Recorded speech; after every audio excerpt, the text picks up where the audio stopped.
Hello. Hi, Welcome to another episode of Our Years. I'm Rima. this is Barry.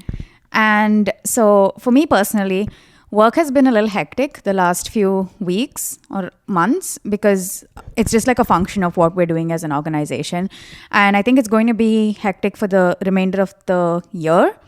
And so, I was telling Barry that last week my manager took the day off because she basically said that she was feeling really burnt out and then she just needed a day to decompress, and she knows a day is not going to do anything, but it's something, and something's better than nothing.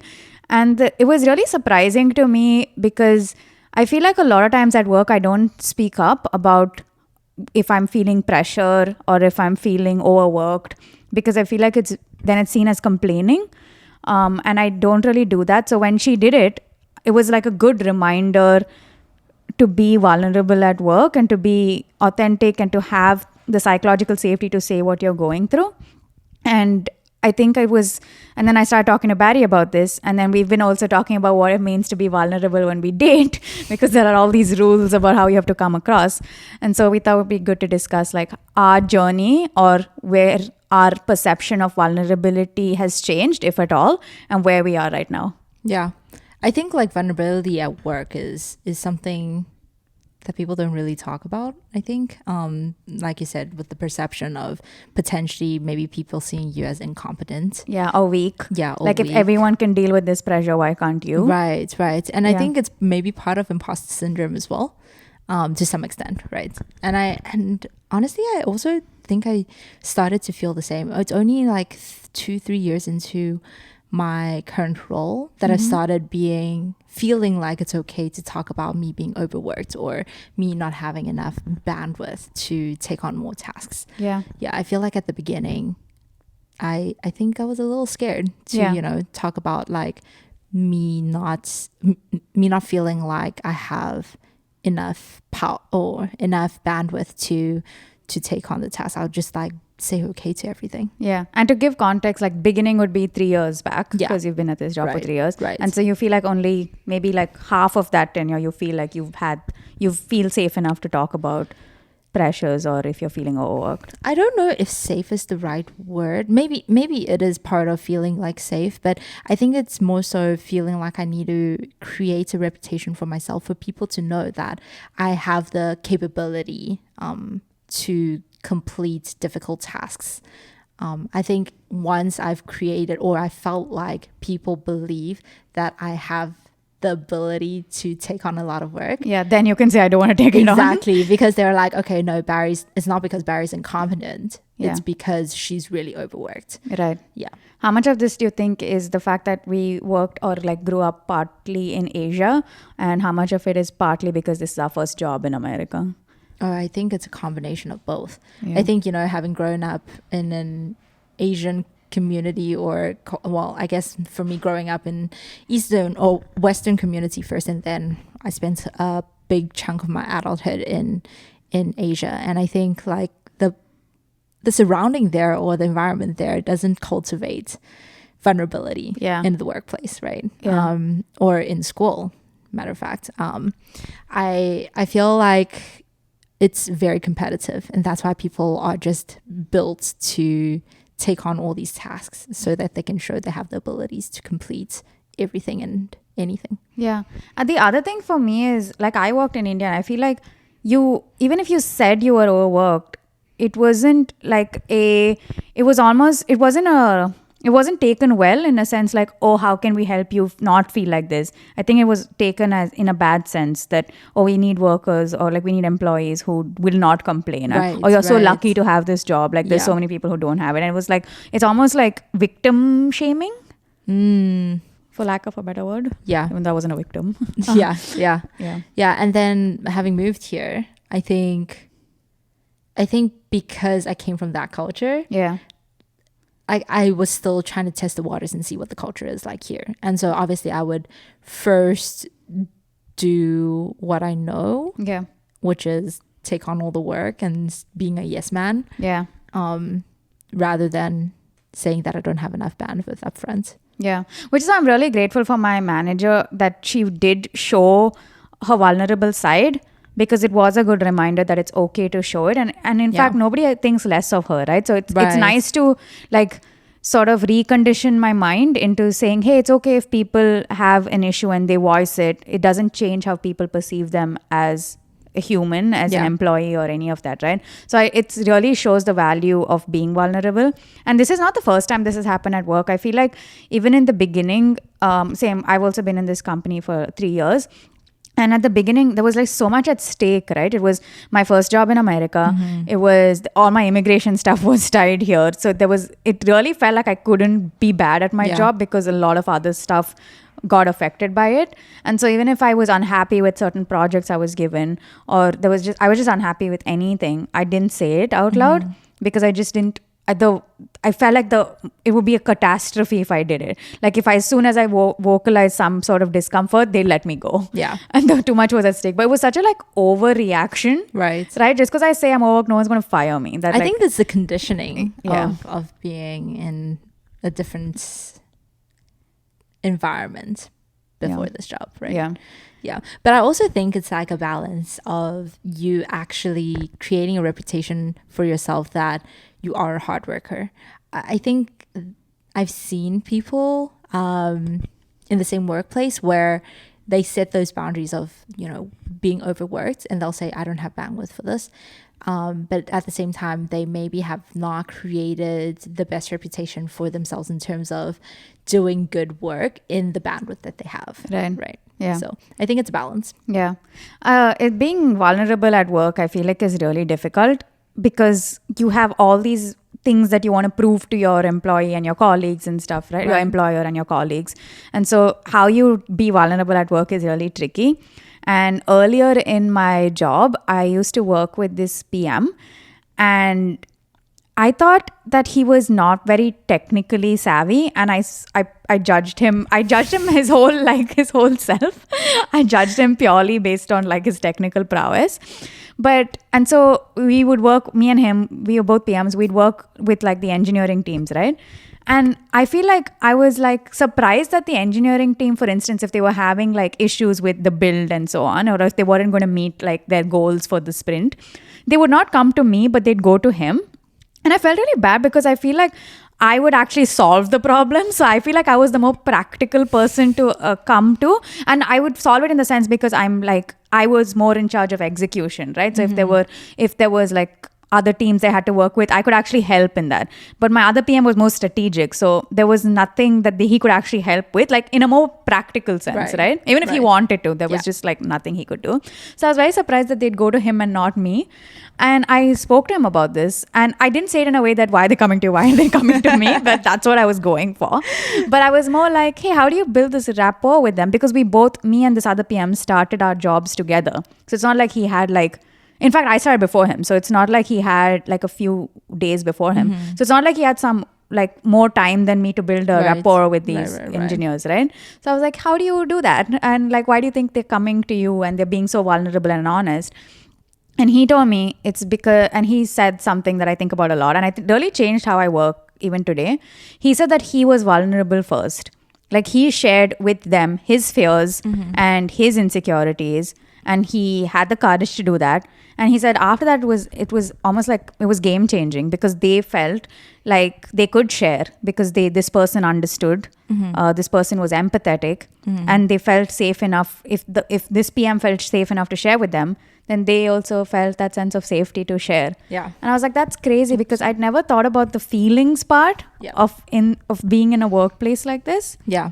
And I think about that a lot. And it really improved my relationship with people because I too was like, I can't have someone be vulnerable to me if I'm not vulnerable to them first. And I need to show them that I can do it. Yeah. Right? I'm capable of handling their feelings. Yeah. And I trust them with mine. So it's like sort of a safe space. Yeah.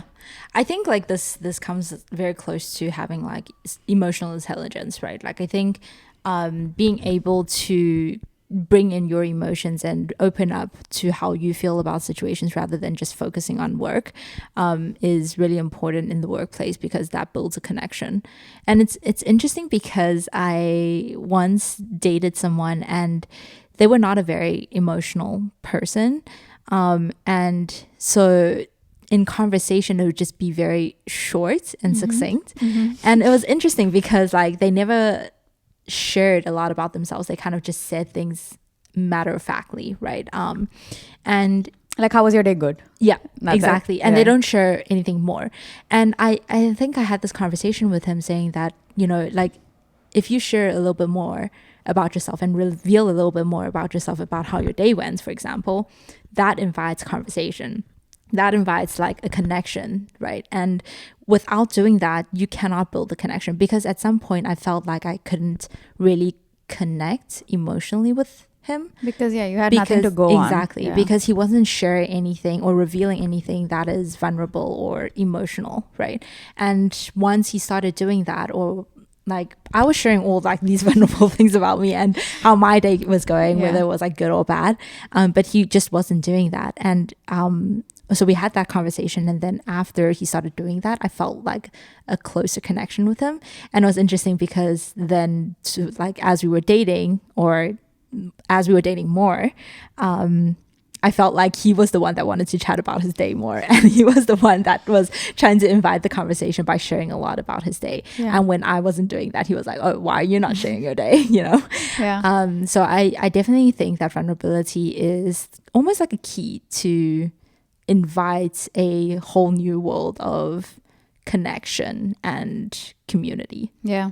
Have there been times in the workplace where you were vulnerable and you didn't feel good to do it, but after that you were really happy with the results? Yeah, definitely. I feel like there were, especially in situations where you know it may potentially result in conflict. Yeah. Being vulnerable is kind of like, especially in not comfortable situations, I think that is when there's a risk of conflict, right? But having said that, I think, yes, there may be a risk of conflict, but at the end of the day, if you're able to resolve it, it may bring you closer.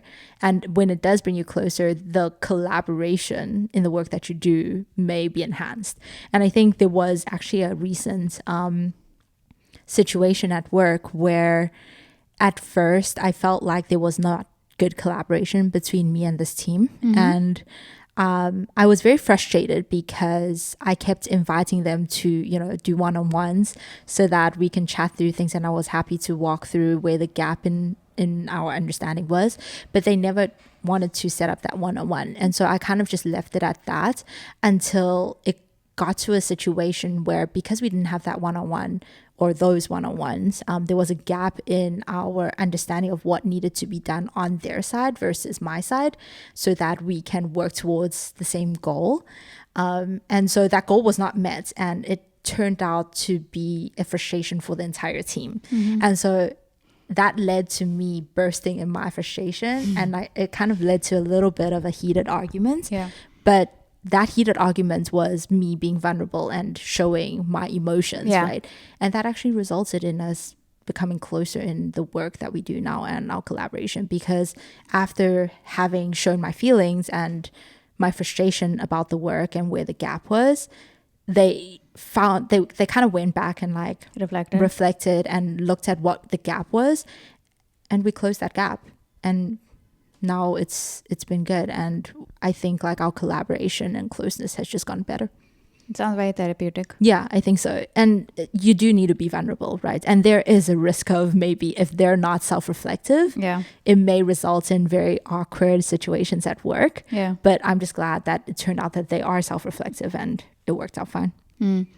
There's this so you know how in work offsites there's always like this team building activity, and some of it is so forced. So at the last work onsite, we had to do this thing called the Clifton Strength Finder test. I don't know if you're familiar with it, but it's essentially, it tells you, like most personality tests will tell you your traits, right? Like it'll tell you what sort of bucket you are in, like the Briggs-Mayer will tell you if you're introvert, extrovert. But this test, the Clifton Strength Finder, will tell you like your top 20 strengths.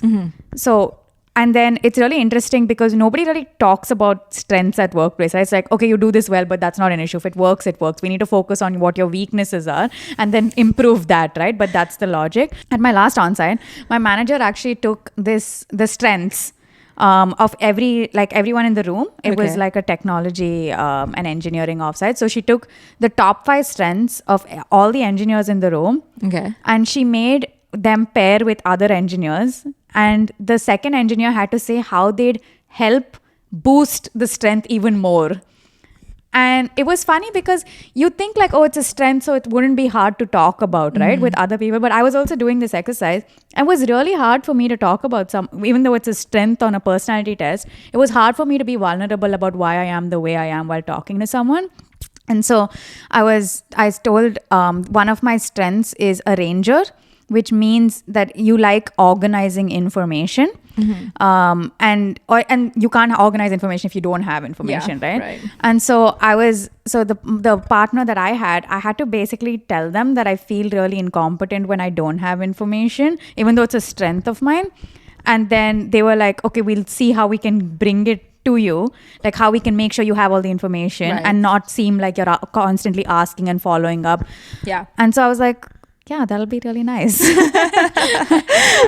it was like, yeah, even though you talk about a strength which shouldn't feel uncomfortable, it is, but something good came out of it. Yeah. I was sort of so wholesome that Yeah. I had that conversation, but Right. I would not have done it on my own accord. Someone had to push me in this team building activity to do Yeah. it. Yeah. Yeah, definitely. I feel like it's sometimes important to have that person to like bridge to people together, you know, and help assist that situation. So I feel like it's nice to work in an environment where that's like almost encouraged. Yes, yeah. I was Right. just about to say that. Yeah. And it seems like it is like a very encouraging environment to help people be vulnerable. I mean, so far, we'll see. But yeah, I agree. I think like vulnerability lies in all different areas. Facets, yeah. At work. Another area I think is being vulnerable in a meeting where you're the only female. I think like I don't know if you've been in that situation, but working in tech, it's especially in the Bay Area, I think you often find yourself in that sort of situation. Yeah. I've been in a lot of rooms where, you know, I'm the only woman in that room and there's a very heated topic.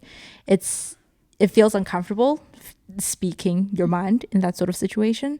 But I think once you do and you get over that fear, I think it actually helps people respect you more. And once you're able to be vulnerable and know that you have a place at the table and speak your mind, I think that really helps with bringing the connection and respect that people have for you in the workplace. Yeah.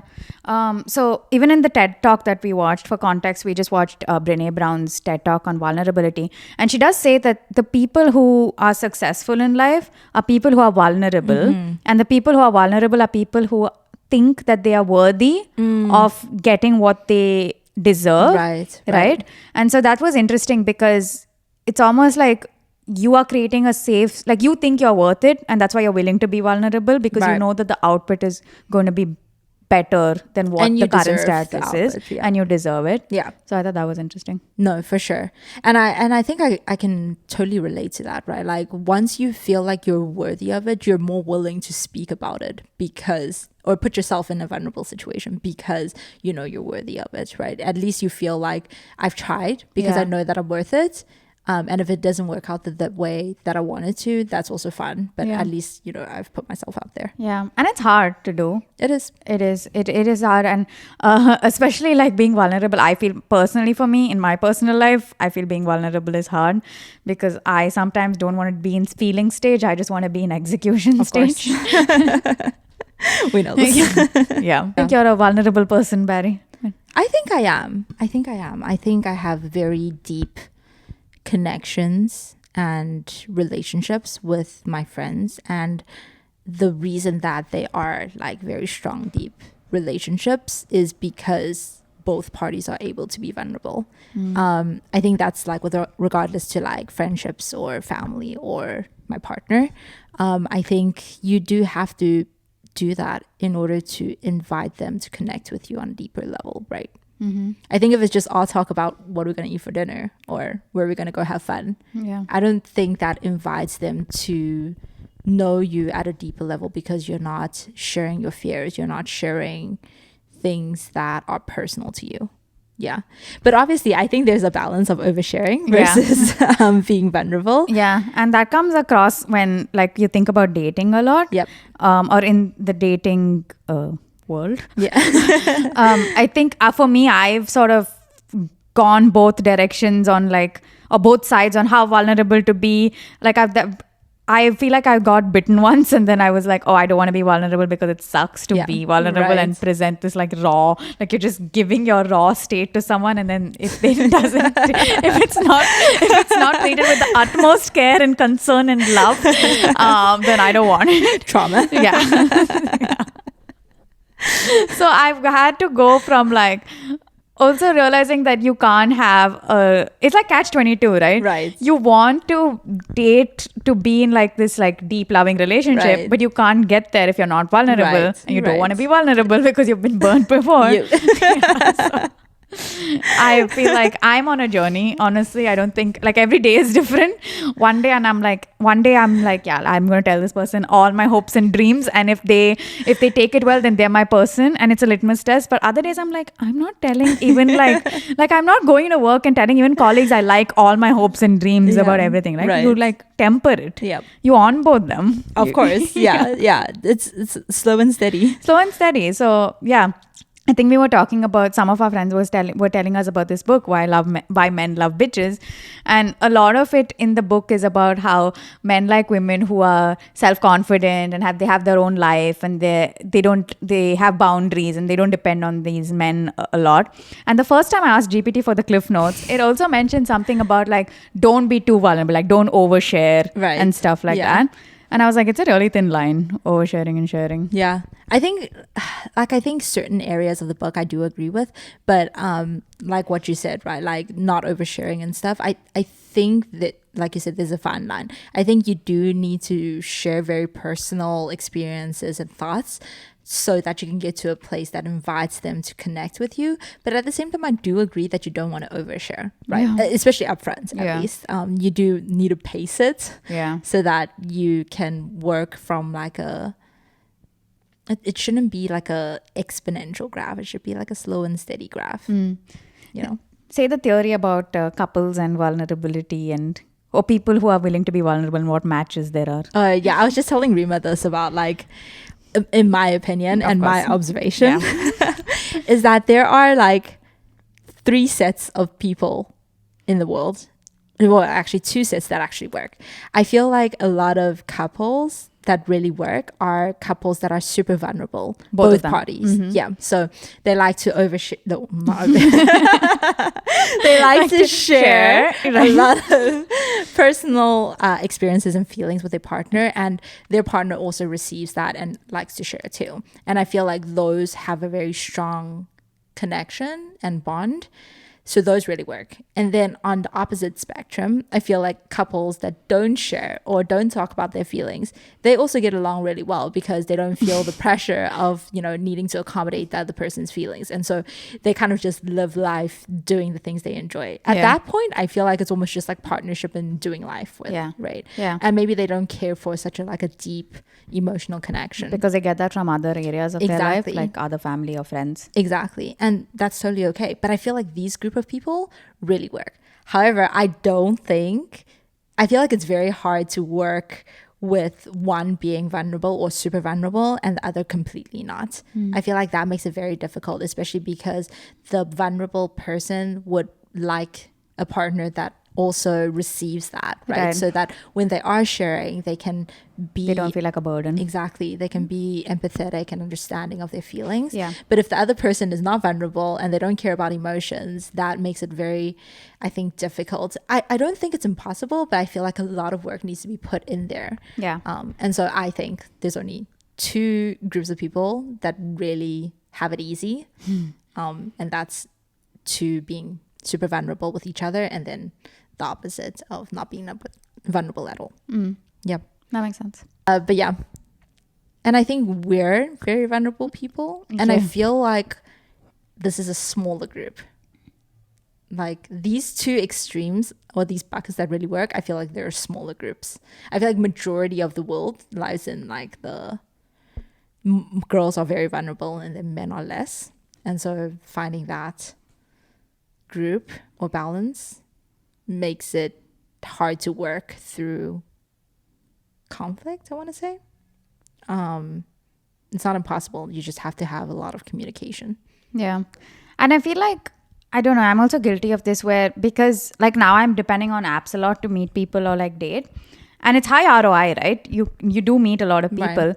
But I feel like as soon as you realize that incompatibility is there even a little bit, I feel like people give up. You know, like what you said about how if one person is more vulnerable than the Right. other, it could work, but you need to put in the work. Yeah. And I feel like most people, Yeah. either way, like even if one person is being vulnerable and then don't feel like it's being reciprocated well, I right. feel like even they stop doing it. Yep. And they sort of like Move on. move on. Yeah. And I think that is the result of accessibility of online dating. I feel like, for example, like back in our parents' generation, right? They didn't have necessarily, They didn't communicate very.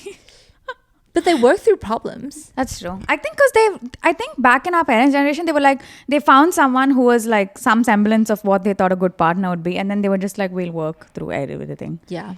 And I guess like maybe divorce wasn't something that's so common back then because they didn't think that was an option. Yeah. But nowadays it's very accessible to do. Yeah. And so people don't work through problems anymore. And I feel like now people are more cerebral, right? Like a lot of people know exactly what they want. And Right.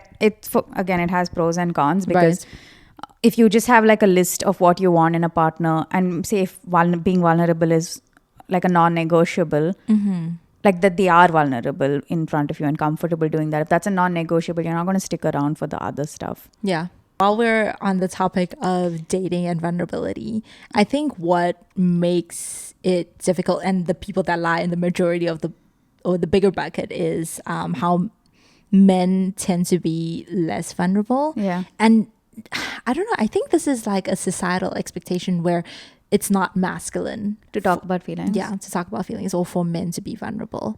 And maybe that has caused this kind of dichotomy between men and women having differences in vulnerability. Yeah.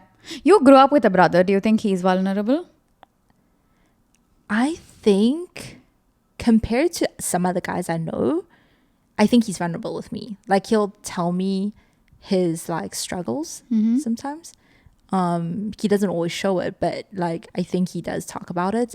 But I also have guy friends that don't ever talk about their feelings. And I think those guys are guys that think that men are supposed to be in a certain way or that it's not masculine for them to show their emotions. Yeah.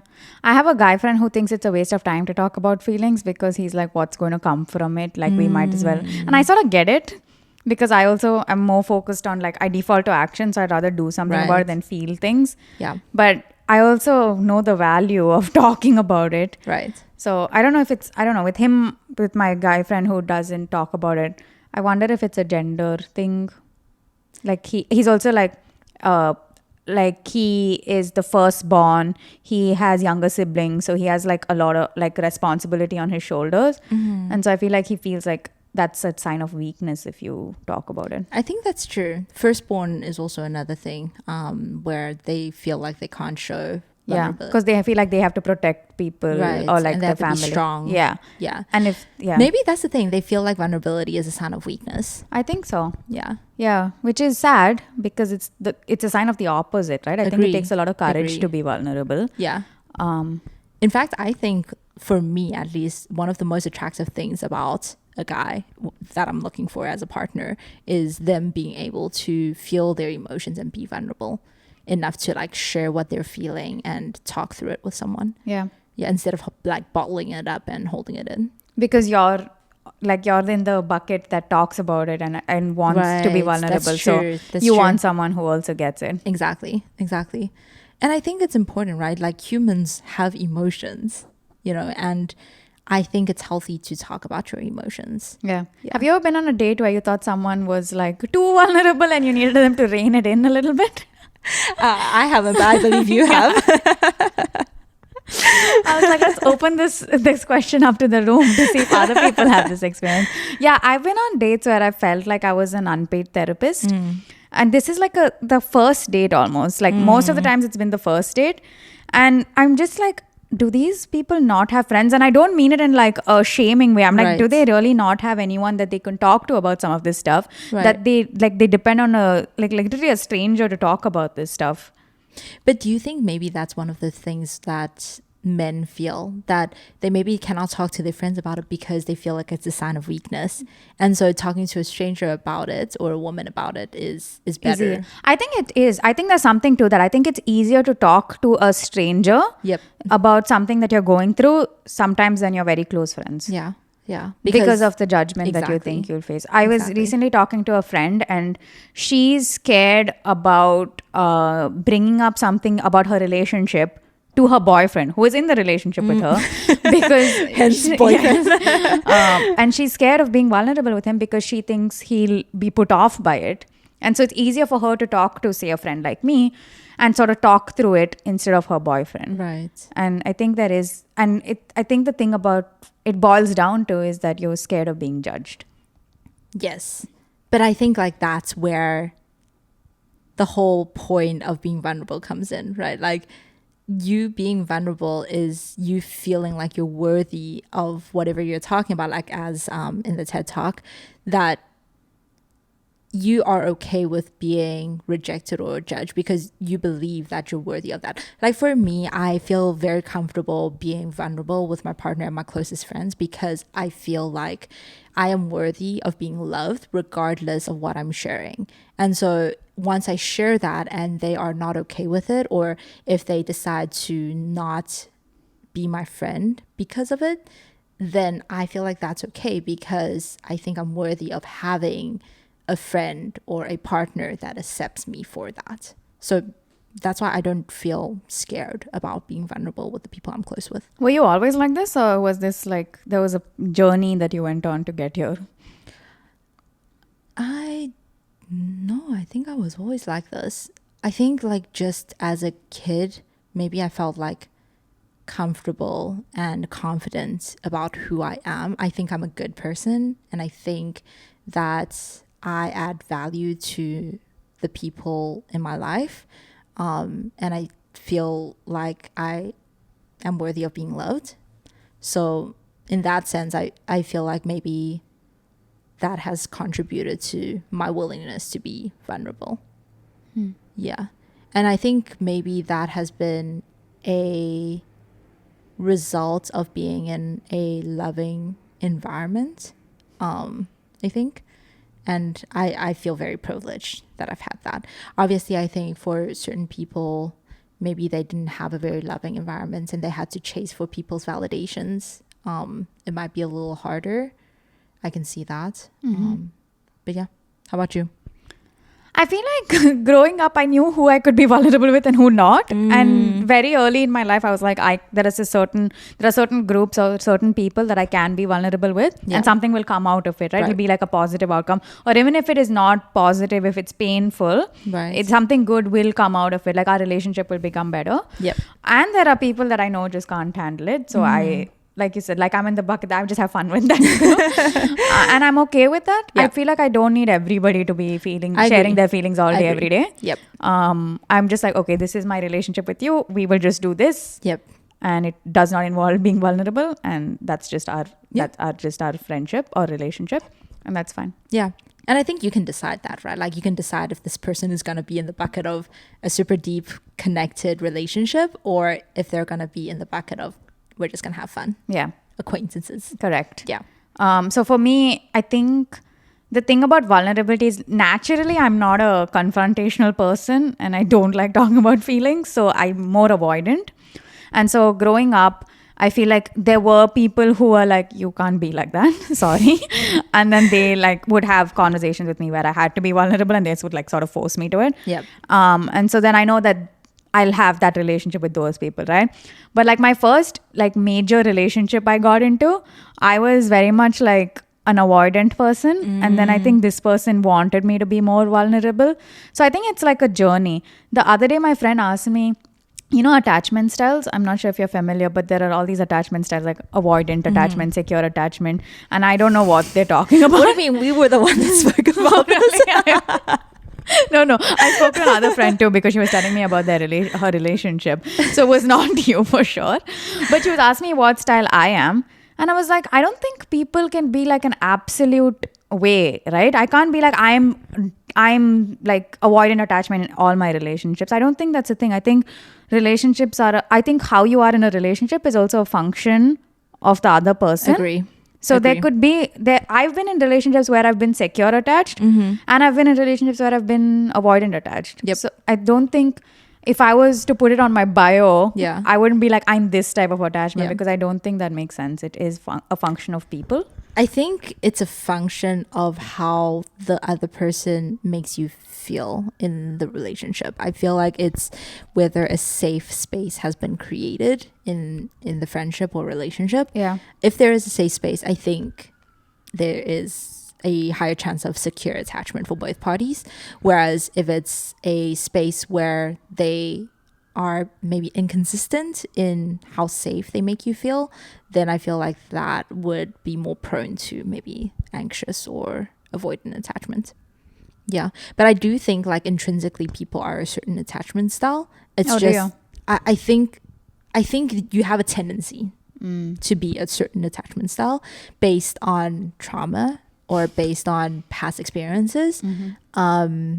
Yeah, and you'll see that typically people who have been super loved all their life are very secure attachments, and maybe people who have been in relationships where they were very loved and then suddenly dropped in the relationship, they will feel a more like anxious attachment, I think. And then the avoidance is probably they have been, what's that word I'm looking for, is when they've abandoned. Yeah, or like rejected when they've tried to talk about their feelings. Yeah.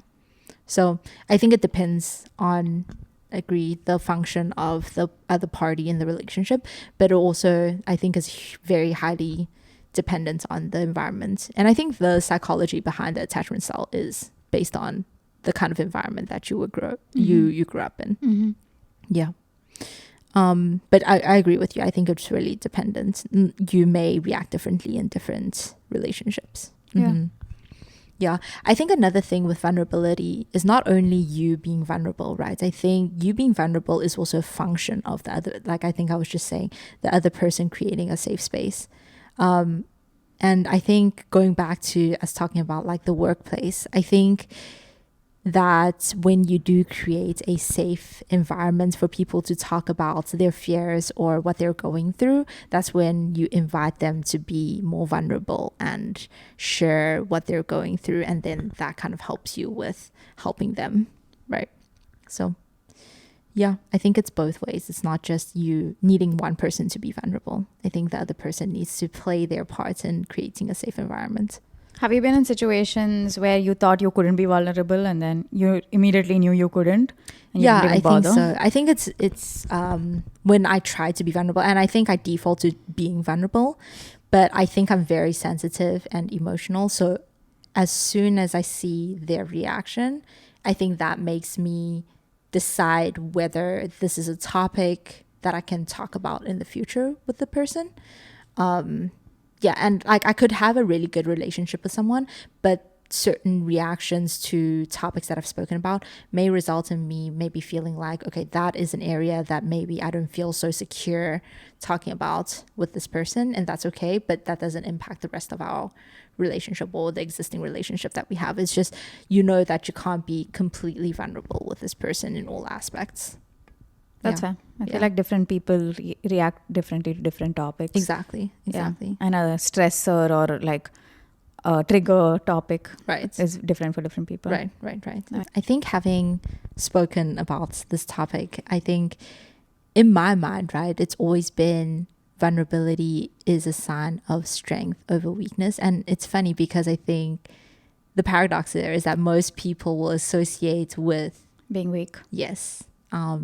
And I think in at least majority of the scenarios that I've seen is when leaders or friends or family are vulnerable, it's actually invited people to see them as strong people. For sure. Right. Yeah.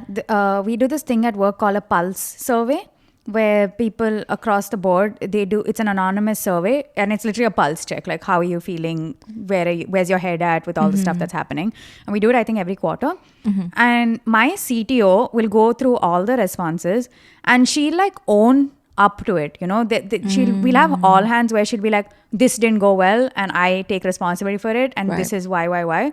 And it's so genuine, right? And she's the CTO. She doesn't have to do this. She doesn't have to talk to like random engineers. She doesn't have to talk to me. Yeah. But the fact that she does it makes me believe her so much more when like, you know, she says something, I believe her. There's like an authenticity to it. And I know she's telling the truth. And I know it took a lot for her to be vulnerable and own it. Yeah. So that, to your point about, you know, leadership, you feel more for leaders, or you respect more your leaders when you see them be vulnerable. I think I've experienced that. I think it's also like a sign of like trust, because they're showing their weaker side, and because of that you feel like you can trust them more because you can relate to them more, and so it's as if they're on the same level as you, and so because of that you feel like you can connect to this person more and you have more respect for them.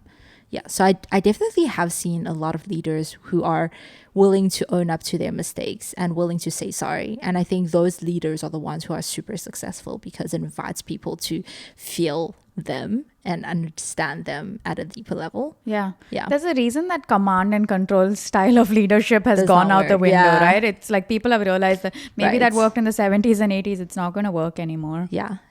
So definitely I think like we should try to invite people to be more vulnerable, because it's a sign of strength rather than weakness. Yeah. Yeah. You know, it's funny that most people at work who've had like a literal temper tantrum, like they were not trying to be vulnerable, they're literally throwing a temper tantrum, have been men. And the most like genuine, vulnerable conversations or like owning to like mistakes has come from women. I don't know if there's a gender thing at that. I think that goes back to like what we were saying, where, you know, women know that vulnerability is kind of a tool to help connect them with people, and men see it more as like a weakness. Yeah. So with that being said, I think we're just trying to encourage vulnerability out here, and Barry's into that. I'm very into it. I think like it's really something that builds connection and community among the people that you care about. Yeah. So tell us what you guys think. Have you guys been in vulnerable situations where it has or hasn't worked out? We'd love to hear about that. So drop it in the comments or write to us. You guys have our contacts. It's in our socials. So we'll see you in the next one. Toodles. Bye.